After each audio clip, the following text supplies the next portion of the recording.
Le premier strophe, ça nous dit, toi qui disposes de toutes choses et nous les donnes chaque jour, reçois, ô Père, notre prière de reconnaissance d'amour. Le don suprême que ta main sème, c'est notre pardon, c'est ta paix. Et ta clémence, trésor immense, est le plus grand de tes bienfaits. Que par ta grâce, l'instant qui passe serve à nous rapprocher de toi, et qu'à chaque heure vers ta demeure, nos cœurs s'élèvent par la foi. Quel beau cantique qui nous met au défi d'avoir des cœurs reconnaissants, non seulement pour les bienfaits que Dieu nous a faits, mais également pour le plus important, le plus grand cadeau qu'il nous a fait, c'est le salut par la foi en Jésus-Christ. Amen. Alors, ce matin, c'est ce qu'on va examiner ce matin ensemble. Alors, moi, je vous invite de venir dans vos Bibles, s'il vous plaît, dans 1 Thessaloniciens, chapitre 5, le verset 18. On va commencer par ce verset, 1 Thessaloniciens 5, 18, et ensuite on va prier, et ensuite on va, juste pour présenter le message un petit peu, on va faire un bref résumé de l'action de grâce, d'où ça vient, mais également on va examiner dans la parole de Dieu où Dieu nous ordonne d'être un peuple reconnaissant. Mais également, on va examiner également certains versets qui vraiment donnent à réfléchir au sujet même des derniers temps. Et si on peut dire l'attitude du peuple dans le dernier temps, ça va donner bien à réfléchir. Alors, vous êtes rendus dans 1 Thessaloniciens chapitre 5 et le verset 18. Alors, suivez-moi. 1 Thessaloniciens chapitre 5, le verset 18. Ça nous dit tout simplement, rendez grâce en toutes choses, car telle est la volonté de Dieu en Jésus-Christ à votre égard. Merci Seigneur de ta parole. Guide-nous ce matin, enseigne-nous, aide-nous Seigneur d'être un peuple reconnaissant. Au nom de Jésus, je prie. Amen. Une question à vous poser. Ce verset, ça donne bien à réfléchir. On aurait pu prendre tout notre temps sur ce verset, dans ce verset, 1 Thessaloniciens 5, 18, rendez grâce en toutes choses. Combien de personnes, si vous êtes honnête, est-ce que vous pouvez dire que vous suivez toujours ce verset à 100%? Vous êtes tous honnêtes ce matin, parce que moi non plus, je ne peux pas le faire. Et c'est quelque chose qui est toujours un combat, n'est-ce pas? Vous comprenez bien de rendre grâce en toutes choses. Mais savez-vous quoi? C'est l'instruction que Dieu nous donne. Et c'est le défi qu'il veut qu'on soit un peuple reconnaissant. Comme on vient de discuter un petit peu ce matin, pour ceux qui n'étaient pas ici, mon épouse et mes enfants, à un moment donné, m'ont acheté un disque compact. Et malheureusement, je ne peux plus l'écouter parce que j'avais trop écouté. Mais le titre du CD, c'était Expression of Gratitude, une expression de gratitude, je crois qu'on peut dire ça. Majesty Music qui avait préparé ça, c'était vraiment beau. C'était juste instrumental, mais ça s'appelait Expression of Gratitude. Moi, je me demande combien d'entre vous, est-ce que vous pouvez dire, je crois que j'ai besoin de l'aide du Seigneur d'avoir, si on peut dire, une expression of gratitude. I need God's help with that. Est-ce que vous avez besoin de l'aide de Dieu dans ce sens? Je crois que probablement, si nous sommes honnêtes, je crois qu'on dirait tous, on a besoin de l'aide du Seigneur là-dessus. Parce que souvent, c'est plus tentant de se plaindre, n'est-ce pas, à le malheur qui nous arrive, au lieu de considérer les bienfaits de Dieu. Moi, je voudrais juste faire un bref résumé de l'histoire de l'action de grâce, de l'histoire de cette journée particulière qu'on a dans notre calendrier qui demande, si on peut dire, une réponse. Malheureusement, je ne crois pas qu'on devrait avoir seulement une journée de l'année pour être un peuple reconnaissant. Je crois qu'on devrait toujours être, mais on a cette journée qu'on appelle Action de grâce qui nous rappelle à quel point il nous faut être un peuple reconnaissant, que nous par la gratitude. On va juste examiner un petit peu l'arrière-plan. Et je me rappelle l'année dernière, je crois que Caleb, durant une réunion de soir, avait fait un petit résumé aussi. Mais la célébration originale d'Action de grâce, même en Amérique du Nord, c'était organisé par les colons, les pèlerins, je crois que c'est la bonne façon de dire, les pilgrims, les pèlerins. Well, c'est tout un mot, n'est-ce pas, en français? Les pèlerins du Massachusetts pendant leur deuxième hiver en Amérique du Nord en décembre 1621. Le premier hiver avait tué, il y avait 44 personnes qui sont mortes le premier hiver. C'était un hiver très dur. Il y avait 44 des 102 pèlerins originaux qui ont perdu leur vie ce premier hiver. À un moment donné, leur ration alimentaire, juste écoutez ça pendant un instant, leur ration alimentaire quotidienne était réduite à 5 grains de maïs chacun. Mais heureusement, un navire de commerce inattendu est arrivé, les échangeant des peaux de castor contre du grain, ce qui avait vraiment subvenu à leur ration alimentaire. La récolte de l'été a apporté de l'espoir aussi. Le gouverneur William Bradford avait ordonné le 13 décembre 1621, réservé comme un jour de fête, de prière pour montrer leur gratitude envers Dieu. Ces pèlerins cherchant la liberté religieuse et l'opportunité en Amérique ont remercié Dieu pour sa provision, pour ses bienfaits qu'il leur avait faits. Pour eux, en leur aidant à trouver 20 acres de terre, je crois que la bonne façon de dire ça, des terres défrichées, est-ce que ça se dit? Défrichées pour le fait qu'il n'y avait pas d'Autochtones aussi hostiles envers eux dans cette région-là, pour la liberté religieuse qu'ils avaient trouvée et pour la provision de Dieu, en pourvoyant un interprète aux Autochtones en Squanto.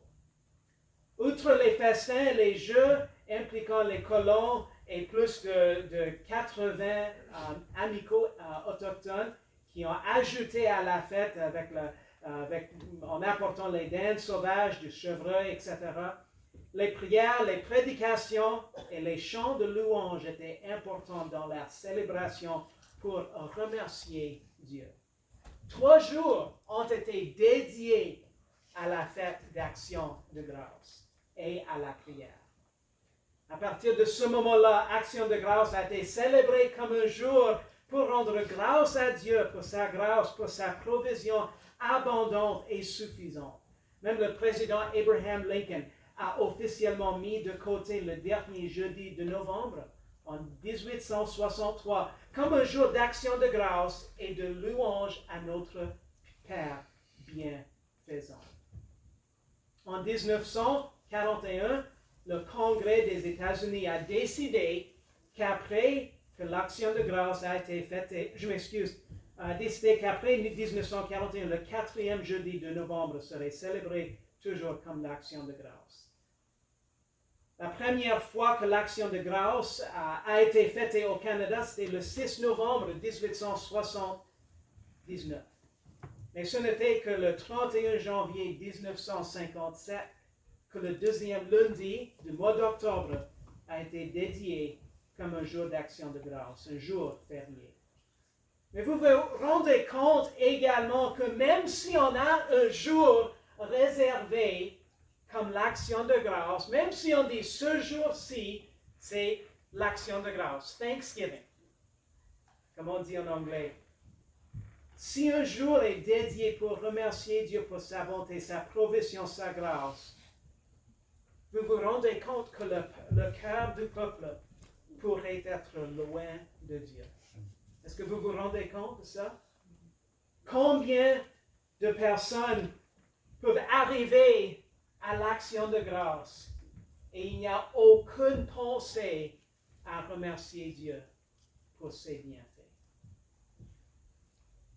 Mais l'action de grâce, également, juste pour que vous sachiez, ça n'a pas commencé en Amérique du Nord.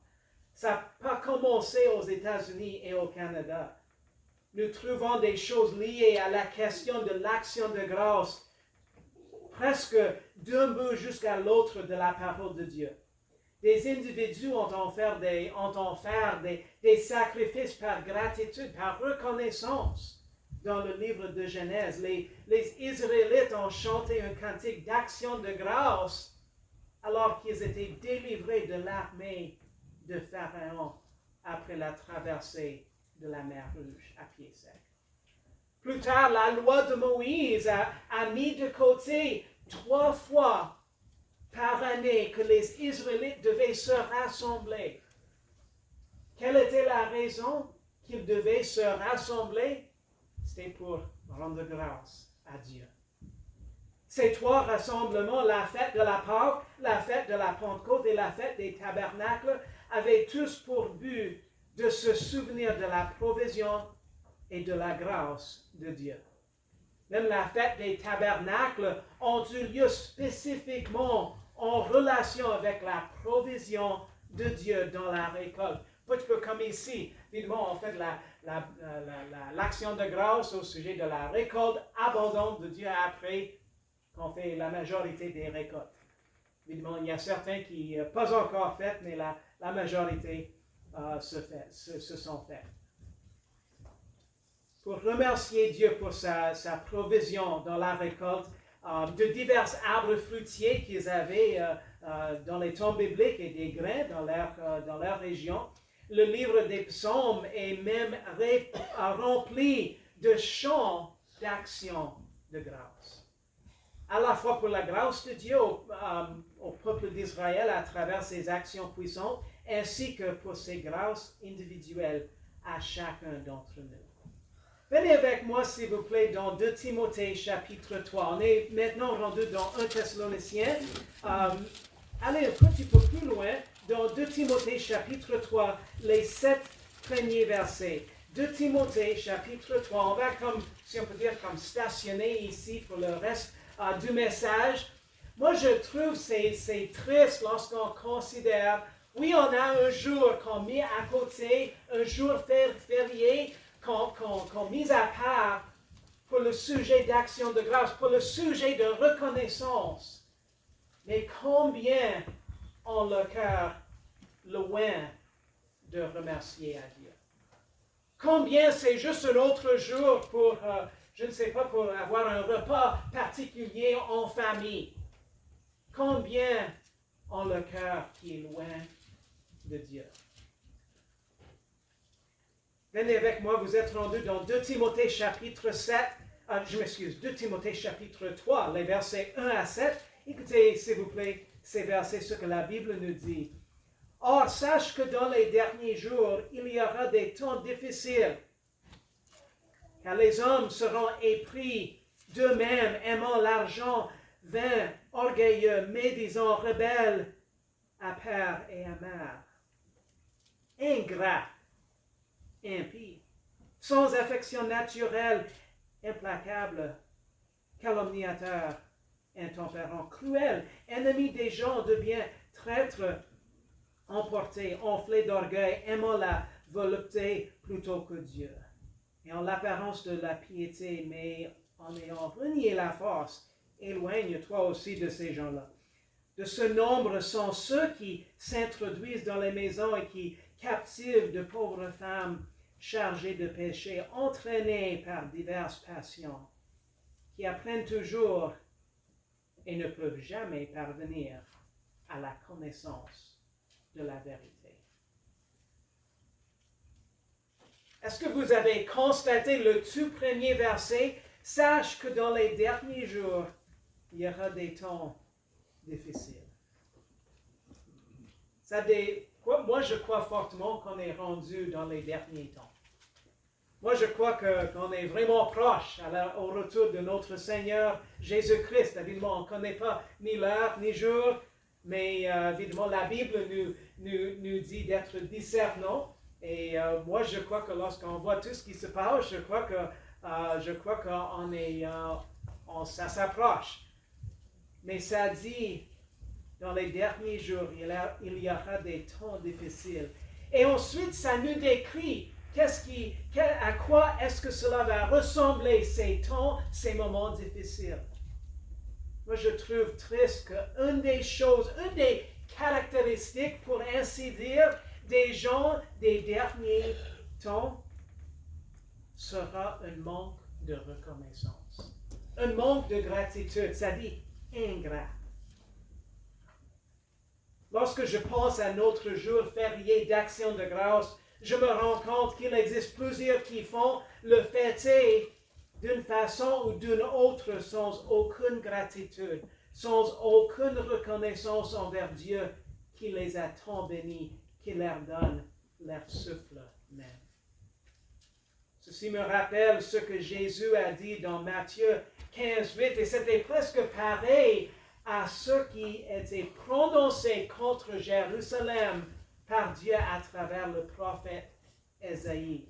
Matthieu 15:8, ce peuple s'approche de moi de la bouche et m'honore des lèvres, mais leur cœur est bien éloigné de moi. Question à vous poser ce matin. Est-ce que vous avez déjà reçu, je ne sais pas, disons un compliment ou quelqu'un qui vous a fait quelque chose, mais vous avez constaté que leur cœur était loin, que leur cœur était pas du tout comme engagé, pour ainsi dire. Je crois qu'à un moment donné, on a même fait une petite exemple, une illustration de ça. À un moment donné, je crois qu'on a illustré, donné une carte, un cadeau à quelqu'un, vraiment à contre-cœur. Imaginez-vous, juste pour, moi je vais demander à mon épouse de venir, juste pour illustrer ça, parce que on peut le dire, mais c'est beaucoup mieux lorsque c'est illustré, n'est-ce pas? Donc, souvenir. Disons que c'était l'anniversaire de mon épouse. Et disons que, à contre-cœur, je sortais acheter un cadeau pour mon épouse. Disons que je sortais et je trouvais... On a tout un petit magasin ici. Comme Claude avait remarqué, on a tout un petit magasin. Mais juste disons que j'avais sorti, je m'excuse. J'étais sorti, je m'excuse, sorti pour chercher un cadeau et disons que lorsque j'étais au magasin, je disais, je dois dépenser de l'argent encore une fois. J'ai fait ça l'année dernière. Mais disons que j'ai acheté une petite affaire. Je disais, mon amour, je t'aime et c'est ton anniversaire alors. Bonne fête. Est-ce que mon cœur est là-dedans? Non, c'est loin, n'est-ce pas? C'est loin d'être comme sincère, n'est-ce pas? Mais si je faisais, oh mon amour, je t'aime beaucoup, c'est ton anniversaire, je ne veux pas révéler ton âge. Regardez ça, c'est fait entre toi et moi. Mais joyeux anniversaire, je suis très content de t'avoir comme épouse. Alors, ça se faisait avec mon cœur, n'est-ce pas? Ça se faisait du cœur, n'est-ce pas? Est-ce qu'on peut dire, je crois qu'on dit dans le bon québécois, ça vient du fond du cœur. Est-ce que c'est la façon dont on se dit, dont on le dit ça? Moi, je me demande, quel est le niveau de gratitude, quel est le niveau de reconnaissance dans votre cœur aujourd'hui? Est-ce que cette année, l'action de grâce, est-ce que ça va passer pour vous juste pour manger un certain repas en famille? Est-ce que c'est juste qu'un autre jour férié, il n'y a pas d'école et peut-être un congé de travail? Ou est-ce que tu vas demander au Seigneur de changer votre cœur ingrat? De changer votre cœur d'ingratitude à un cœur qui est plein de reconnaissance. Savez-vous quoi? La Bible nous donne à plusieurs reprises les instructions au sujet d'avoir un cœur plein de reconnaissance, d'être un peuple connu par la gratitude, par la reconnaissance. Dans le Nouveau Testament, il y a des exhortations à répéter et répéter, à rendre grâce à Dieu. To be thankful. Les actions de grâce devraient toujours faire partie de nos prières. Comme j'ai mentionné tantôt dans la première partie, mais j'ai expliqué juste un petit peu, mais lorsque j'étais jeune, je crois que j'avais l'âge de Kelsey, je crois peut-être un petit peu plus jeune que Kelsey. Notre famille, comme j'ai expliqué pour ceux qui étaient dans l'école du dimanche, mais ma famille, on a passé par un moment, plusieurs semaines très difficiles avec un genre de maladie d'estomac. Et c'est pas du tout plaisant. Et comme chaque chose qu'on mangeait, ça faisait mal. Et vous comprenez le reste sans expliquer. Mais c'était vraiment des moments vraiment qui étaient difficiles de se lever le matin avec un beau sourire. Et je me rappelle à un moment donné, mes parents, comme des parents qui voulaient comme enseigner à leurs enfants, qui voulaient aider à utiliser chaque moment pour une leçon, pour illustrer une leçon. Je me rappelle, mes parents disaient, OK, now we need to be thankful. Il faut être reconnaissant. Alors, ce qu'on a développé, je me rappelle ce qu'on a développé, lorsqu'on se demandait l'un à l'autre, ah, ça va bien? Et on a ceux qui étaient présents pour l'école du dimanche, on va montrer à tout le monde la bonne réponse.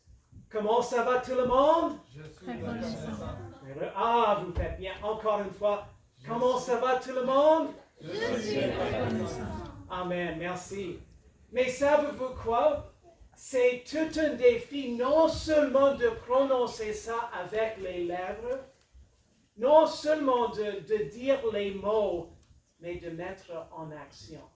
Et d'avoir, si on peut dire, comme j'ai utilisé l'illustration de l'expression de gratitude, Expression of Gratitude, le CD, c'est tout un défi, non seulement de prononcer les mots, mais de l'avoir une attitude de gratitude.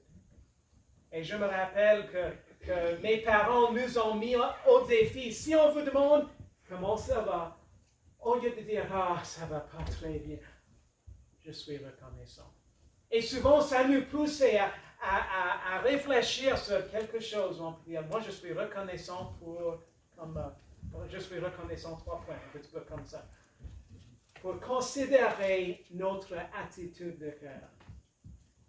Comme je viens de dire, il y a plusieurs passages, plusieurs versets dans la parole de Dieu qui mettent au défi d'être un peuple connu par la gratitude, par la reconnaissance. 1 Thessaloniciens, on vient de lire le verset 18, mais 1 Thessaloniciens 5, 16 à 18 nous dit « Soyez toujours joyeux ».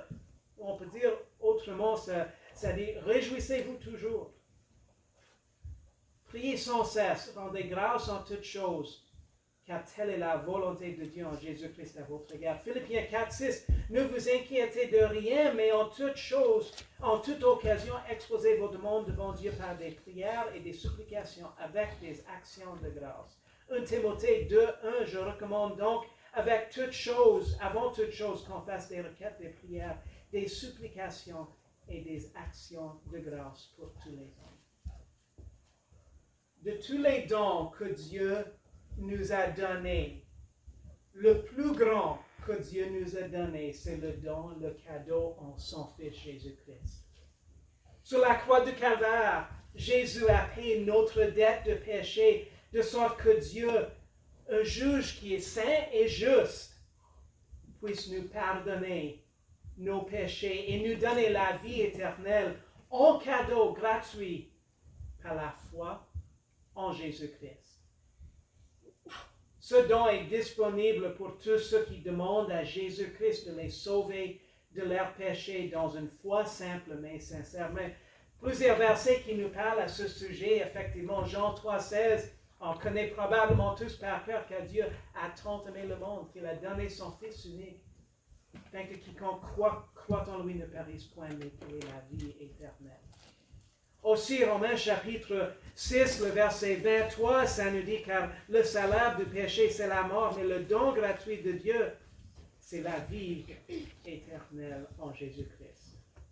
Et Romains chapitre 3, les versets 20 à 26, ça nous dit dans Romains 3, 20 à 26, parce que personne ne sera justifié devant lui par les œuvres de la loi, car c'est la loi qui donne la reconnaissance du péché, mais maintenant la justice de Dieu a été manifestée sans la loi. La loi et les prophètes lui rendent en témoignage. La justice de Dieu, dis-je, par la foi en Jésus-Christ, pour tous ceux et sur tous ceux qui croient.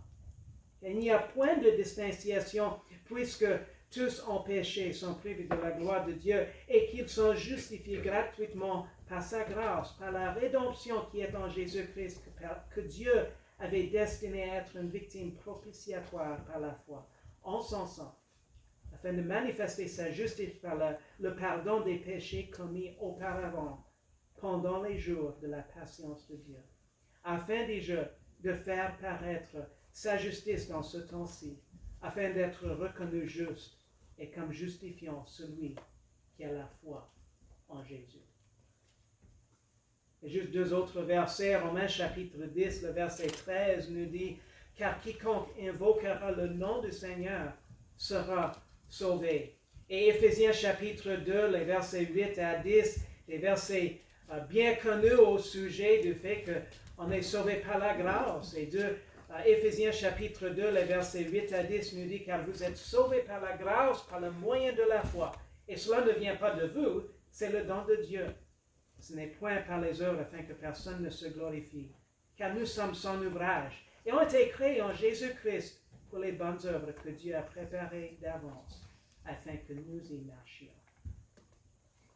Pour ce don de son Fils Jésus-Christ et le salut qui est disponible par la foi en Jésus-Christ, Paul nous dit, « Grâce soit rendue à Dieu pour son don ineffable. »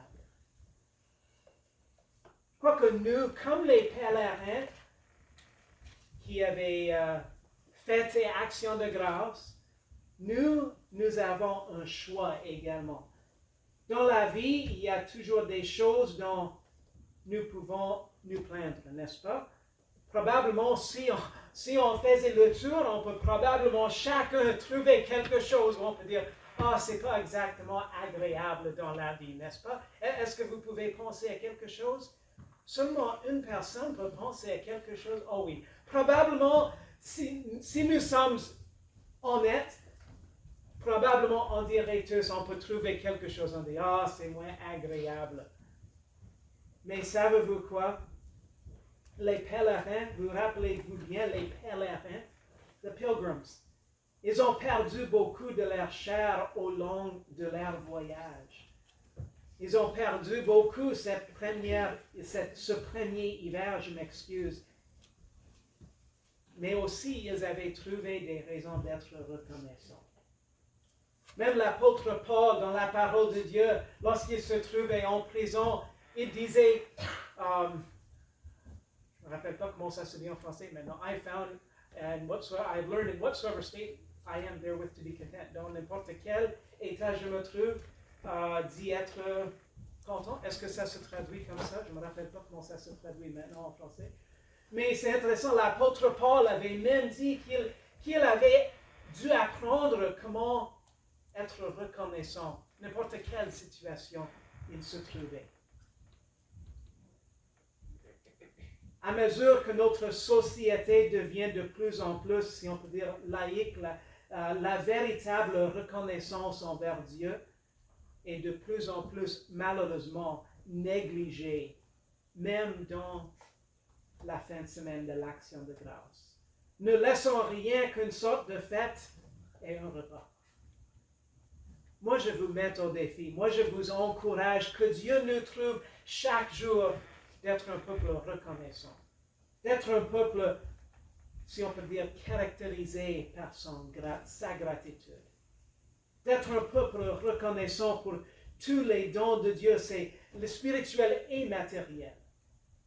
Dieu est bon et tout bon cadeau vient de lui, selon Jacques chapitre 1, le verset 17. Pour ceux qui connaissent Jésus-Christ, toutes choses concourent au bien de ceux qui aiment Dieu. Même les événements que nous ne considérons pas nécessairement comme bons. Mais Dieu peut se servir d'eux pour accomplir son bon plan parfait. Que Dieu nous trouve, ses enfants, ayant des cœurs pleins de reconnaissance et de gratitude. Non seulement en parole, non seulement en mots, mais en attitude et en cœur. Merci Seigneur de ta parole. Merci de ce défi dans ta parole, Seigneur, d'être un peuple reconnaissant. Et Seigneur, ça donne à réfléchir, à considérer, Seigneur, que les gens dans les derniers jours seront caractérisés par leur ingratitude, leur manque de reconnaissance. Seigneur, que tu puisses nous aider. Seigneur, je demande que tu puisses m'aider en premier, être quelqu'un qui est connu par la gratitude. Seigneur, que ce soit non seulement dans nos mots, dans nos paroles, mais Seigneur, que ça puisse couler de notre cœur. Seigneur, qu'on puisse être fidèle, Seigneur, à te rendre grâce en toutes choses. Au nom de Jésus, je prie. Amen. Moi, je vous invite de vous lever debout. On va chanter le numéro